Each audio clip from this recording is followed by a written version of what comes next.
is Dave with Aqualife Ponds. What I wanted to talk to you about today is being a koi pond builder. So what does that mean? What's the difference between being a koi pond builder and just being a landscaper?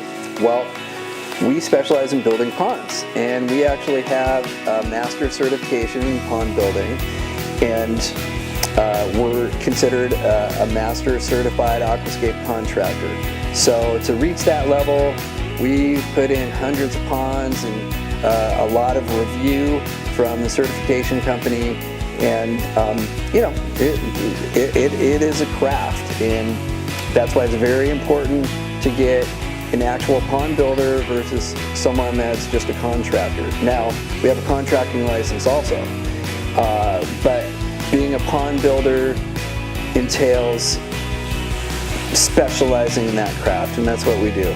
Also, we put in hardscape, in softscape, plantings, irrigation, fencing, everything around the pond. We have a contractor's license in California, so we are able to install the entire backyard. If this is something you're interested in, give us a call.